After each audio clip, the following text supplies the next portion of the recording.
Today I will sign a series of historic executive orders. Okay, that's what that was. With these actions, we will begin the complete restoration of America and the revolution of common sense. It's all about common sense. May the Lord bless this to be so.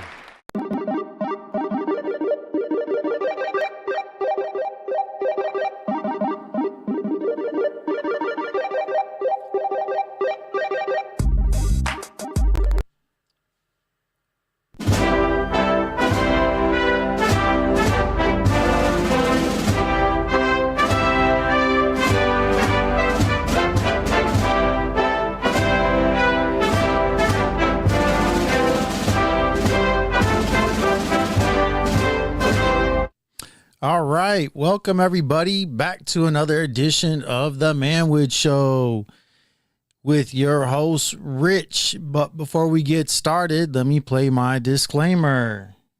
The views, opinions, and representations expressed are those of the hosts, guests, and participants, and are not necessarily those of or endorsed by the management, other hosts, or advertisers of the network. The show is found on the Manwich, the regular original can, but not necessarily promote any particular lifestyle, belief, religion, political affiliation, or other personal practice. These shows are for entertainment purposes only, and are not intended to treat, diagnose, and or claim any cure of disease or condition, or give any medical or legal advice. Good evening, or morning, depending on your time zone. From the Pacific to the Atlantic to you worldwide. Get yourself a cup of Java and find a comfy, easy chair. And get ready for my Manwich on Talk Radio After Dark. And now, it's Rich. And that's all I have to say about that. Ta-da! Ta-da! All right, today's episode is the first day of Trump in office and a small portion of his inauguration. Having said that, let's get into it. Of Donald Trump. Good evening, and thank you for joining us. You're watching Late News tonight.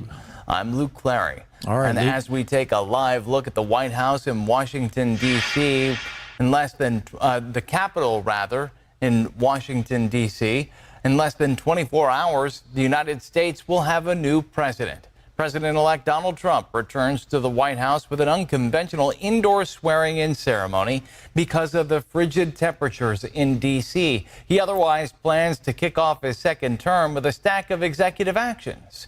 ABC's Christian Cordero has the details from Capitol Hill.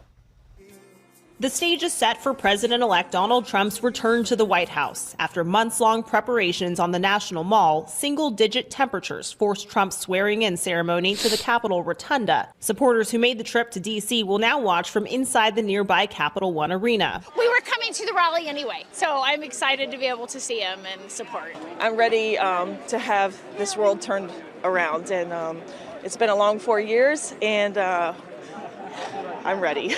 At the Inauguration Eve rally, Kid Rock and the Village People performed alongside Trump's signature dance. The president-elect then doubling down on a series of campaign promises. We're all going to be sworn in together. Top officials tell ABC News Trump plans to take more than 200 executive actions on his first day in office under one document in what they are calling an omnibus executive action. Oh, you're going to have a lot of fun watching television tomorrow. Somebody said yesterday, sir, don't sign so many in one day. Let's do it over a period of weeks. I said, like hell, we're going to do it over weeks. We're going to sign them at the beginning. Among the potential declarations, a national emergency on the U.S.-Mexico border, rescinding any DEI or gender-related directives from the Biden administration, and repealing rules on electric vehicles. He's also expected to delay the ban on TikTok by 90 days, a ban Trump supported and acted on 4 years ago. Congress passed the ban into law with bipartisan support, citing national security concerns, and the Supreme Court unanimously upheld the law. The app went dark in the U.S. on Saturday ahead of the ban taking effect. It returned for users hours later with a message thanking Trump. It's unclear how the TikTok ban will be resolved long term. Its CEO has a front row seat to Trump's swearing-in ceremony at the Capitol. Christian Cordero, ABC News, Capitol Hill. Christian, thank you. Now from California to Washington, D.C., many traveled across the country to witness the inauguration in person. While the event itself moved indoors, those supporters were still feeling the excitement of being part of a historic moment. ABC 10's Garshpal Sangha spoke with a few Californians on how they will take in the historic day. Changes and modifications are what many supporters face looking to take in history. The whole vibe in Washington, D.C. this week has just been amazing. Through it all, Kimberly Hunt from Elk Grove has made the most of her trip, taking in President-elect Donald Trump's victory rally, even as she, her fiancé, and friends had to wait in line for 9 hours. Literally had rain, snow, and hail in line. It's just like we went through it all. It's been an iconic time in history. While she originally planned to attend the swearing-in ceremony, she'll now be watching it from a hotel. We're all excited about what our future is now. Meanwhile, Matthew Harmon, the chairman of the Capitol Lincoln Club, is watching the inauguration from the Capital One Arena. He traveled from Rockland, spoke with us overlooking the White House and the Washington Monument, and says despite the changes, he wouldn't have missed it. And there were other people that backed out once they found out they couldn't attend that inauguration in person. It was be moved. People backed out.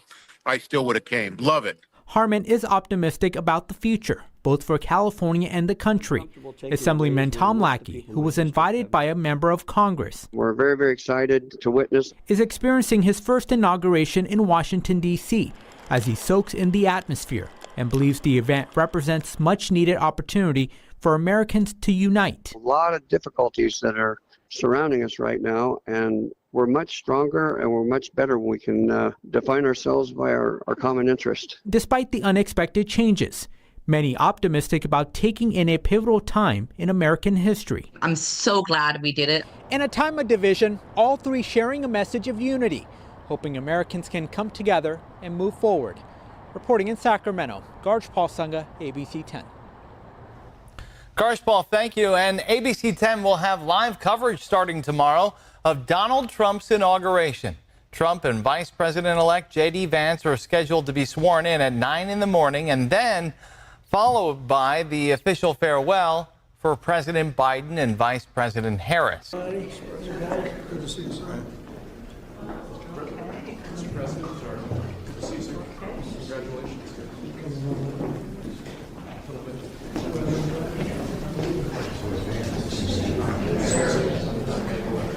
Come on now, let the man sit down.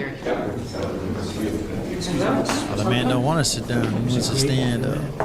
We went to the helicopter. It was freezing. He said he stands when he pees. The sun is a little deceptive. Yes, it is. So what would you like us to do? Sign your orders. Official documents. Okay, I assume they're going to be happy with these documents? Yeah, they're might not be here. Oh, Schumer's there. Sir, the first is 22 cabinet and cabinet level appointments for your signature. Okay.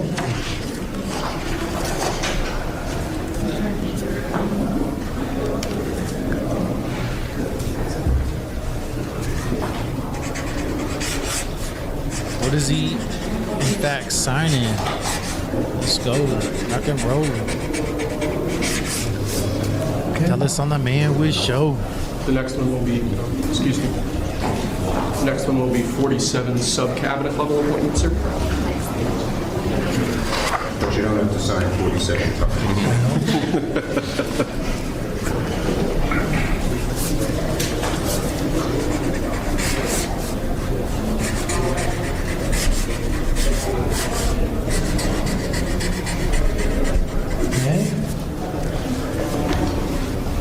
Thank you, sir.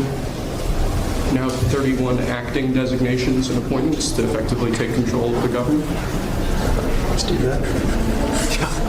That's important. That's important, isn't it?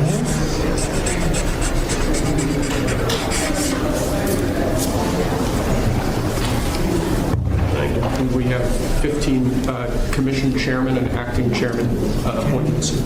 Send him. Commission chairman and acting chairman.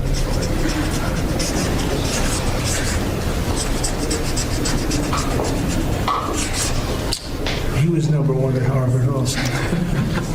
You know that? Good counsel. They have something in common. Thank you, sir. Lastly, we have a proclamation ordering that on all future inauguration days, including this inauguration day, that flags shall be flown at full mast. Very important. Oh, they raised the flags. He didn't like that. The guy on the left, I don't think he liked that one. I don't know. That was a beautiful place to have an inauguration tonight. The sound was so good. The temperature was 72 degrees, but the sound was so good. So maybe something to think about. Thank you. Okay. Good acoustics. Yes. All right. Now That's it. we go to lunch. Great.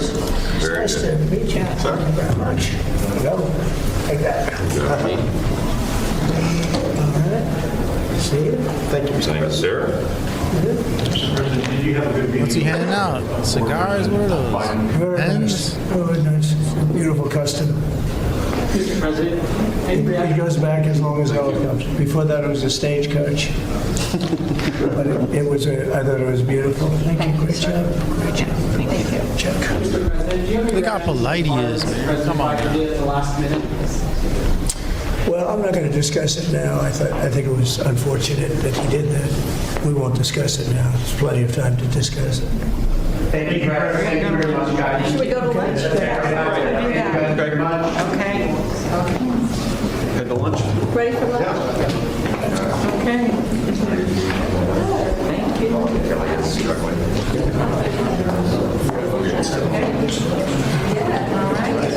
Okay. That was 3 times the number of appointments you did in 2017, sir. Plenty of just getting started. A lot of good work to do. Well, at least he's not a rookie this time. He's already been in a president 4 years prior. He knows what's going on, I hope. Today I will sign a series of historic executive orders. Okay, that's what that was. With these actions, we will begin the complete restoration of America and the revolution of common sense. It's all about common sense. May the Lord bless this to be so. First, I will declare a national emergency at our southern border.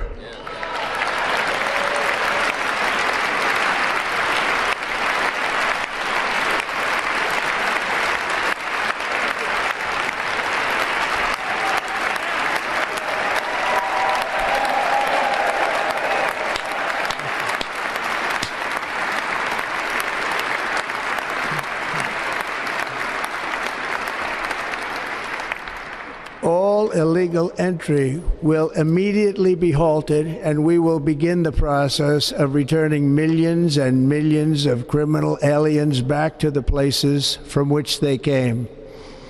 We will reinstate my Remain in Mexico policy.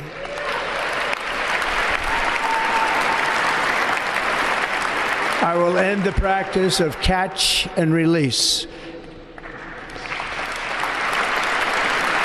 And I will send troops to the southern border to repel the disastrous invasion of our country. We'll also be designating the cartels as foreign terrorist organizations.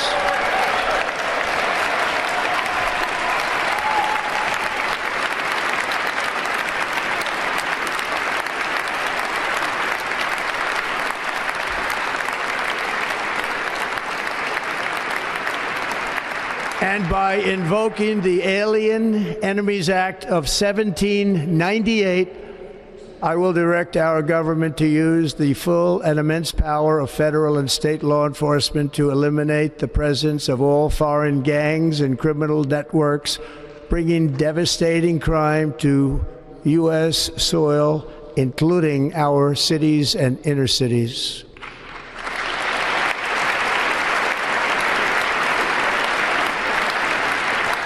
As Commander-in-Chief, I have no higher responsibility than to defend our country from threats and invasions, and that is exactly what I am going to do. We will do it at a level that no one has ever seen before. Next, I will direct all members of my cabinet to marshal the vast powers at their disposal to defeat what was record inflation and rapidly bring down costs and prices.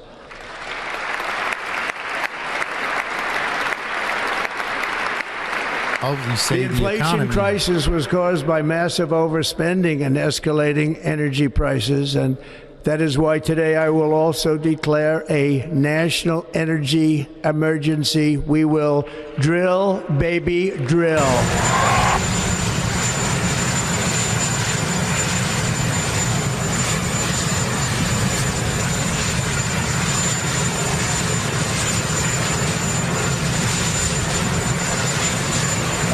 means farewell.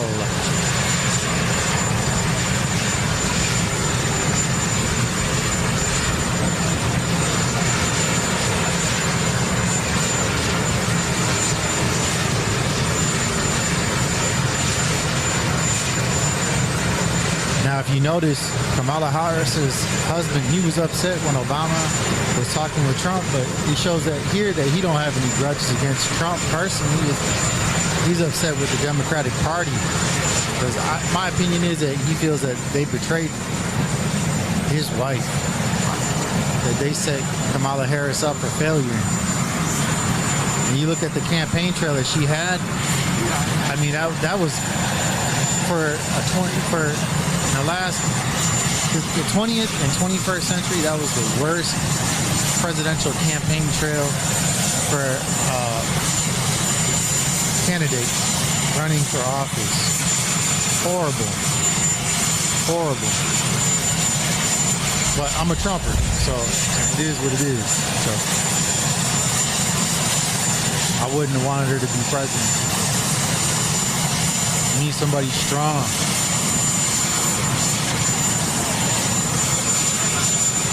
Man, it's loud.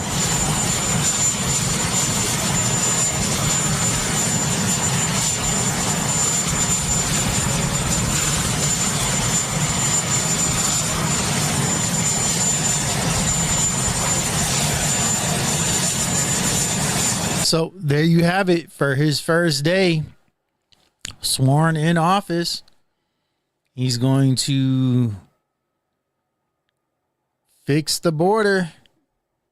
He's going to fix the border. He's going to send soldiers to the border. He's going to remove people that aren't legal citizens of the U.S. And he's going to place cartels he's going to label them as terrorist networks. You know, it's surprising that that wasn't done previous, given what are already labeled as terrorist networks. But having said that, it's been fun. I've got to run. I've got to make this into a video. And for you who are watching it, it's now the video. Having said that, everybody have a good night. And till we meet again, Lord willing. Oh, and by the way, always make your vibe. #Manwich. So goodbye for us. You have to say it, baby. And us in Texas, you wanna try, baby. I know you can, I know your heart, and you will figure